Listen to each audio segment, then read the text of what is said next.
নমস্কার, আমি শান্তনু পাত্র। তোমরা এখন দেখছো অ্যাম্বিশন স্টাডি। আমাদের আজকের আলোচনা মাধ্যমিক পরীক্ষা 2023 ম্যাথামেটিক্স 4-এর দাগের 8-এর অঙ্ক আমরা সলভ করব।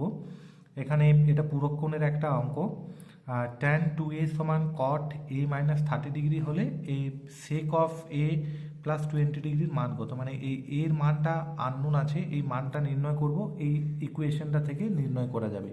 তাহলে এই ইকুয়েশন থেকে আমরা লিখতে পারি, এই যে tan 2aটাকে আমরা লিখতে পারি cot of 90 degree minus 2a। পুরক্ষণে তোমরা আশা করি করেছো, ট্যানকে কটে নিয়ে যাওয়া যায়, সমানই হচ্ছে কট অফ এ মাইনাস 30 ডিগ্রি। তাহলে এই যে উভয় পক্ষে দেখো কট কট চলে এসছে, তাহলে এইটা ইকুয়াল টু এই ডিগ্রির মানটা। দেয়ারফোর 90 ডিগ্রি মাইনাস 2a সমান এ মাইনাস 30 ডিগ্রি। এরপর এখান থেকে আমরা এগুলোকে একদিকে রাখছি, minus 2a plus minus 2a minus a, plus এটা এদিকে এলে মাইনাস এ হয়, আর এখানে মাইনাস 30 ডিগ্রি, আর এটা যদি এইদিকে আসে তাহলে মাইনাস 90 ডিগ্রি হবে। আর মাইনাস 3a ইকুয়াল টু হচ্ছে মাইনাস 120 ডিগ্রি। তাহলে এইখান থেকে আমার এ ইকুয়াল টু বেরোচ্ছে, মাইনাস মাইনাসে কেটে যাবে, সেটা আমরা এখানেও কাটতে পারি। মাইনাস 3 মাইনাসে মাইনাসে প্লাস হচ্ছে, সমান হচ্ছে কত, 3 4 12 মানে 40 ডিগ্রি। তাহলে এ ইকুয়াল টু 40 ডিগ্রি। তাহলে এ ইকুয়াল টু যদি 40 ডিগ্রি হয়, তাহলে এইখান থেকে মানটা নির্ণয় করব sec of a plus 20 degree equal to sec of এর জায়গায় 40 ডিগ্রি বসাই প্লাস 20 ডিগ্রি, মানে হচ্ছে সেক অফ 60 ডিগ্রি। তাহলে সেক 60 ডিগ্রির মান কত, ওই টেবিলটা থেকে তোমাদের মনে রাখতে হবে, সেক 60 ডিগ্রির মান হচ্ছে 2। তাহলে এটার অ্যান্সার হবে 2। এটা হচ্ছে অ্যান্সার। আমাদের পরের যে প্রশ্নটা আছে দেখো, 9-এর দাগের অঙ্ক, 4-এর দাগের 9। ট্যান থিটার মান দেওয়া আছে, সাইন থিটার মান নির্ণয় করতে হবে। এটা বিভিন্ন রকমভাবে করা যায়। তোমরা লম্ব ভূমি অতিভুজ ওই ফর্মুলাতে করতে পারো। তাহলে এইখানে ট্যান থিটা সমান হচ্ছে 8/15। এরপরে ট্যান থিটার জায়গায় আমরা লিখতে পারি লম্ব বাই ভূমি। তাহলে এইখানে যদি আমরা ছবিটা আঁকার চেষ্টা করি, এই কোণটাকে যদি আমরা থিটা ধরি, থিটা কোণের সাপেক্ষে, এই থিটা কোণের সাপেক্ষে, এটা থিটা কোণের সাপেক্ষে কি হবে, এইটা হবে লম্ব, এইটা হবে ভূমি। তাহলে এইখান থেকে আমি ধরে নিচ্ছি,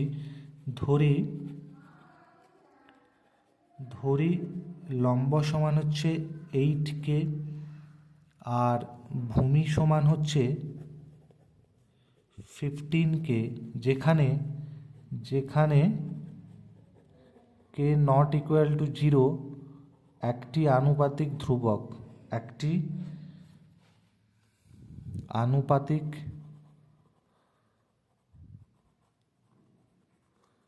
ধ্রুবক। তাহলে লম্ব সমান যদি 8k হয়, তার মানে এই জায়গাতে আমরা 8k লিখতে পারি, ভূমি সমান 15k হলে এইখানে আমরা 15k লিখতে পারি। তাহলে এই অতিভুজের মানটা এখান থেকে নির্ণয় করতে হবে। আমরা জানি যে অতিভুজ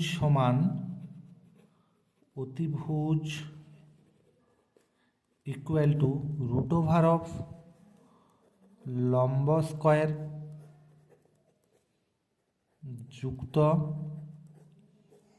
ভূমি স্কয়ার। তাহলে লম্ব মানে হচ্ছে 8k তার স্কয়ার প্লাস 15k তার স্কয়ার। তাহলে এখানে যদি ক্যালকুলেশন করা যায়, তাহলে হচ্ছে 8 8 64k স্কয়ার প্লাস 15 15 হচ্ছে 225k স্কয়ার, সমান হচ্ছে রুট ওভার অফ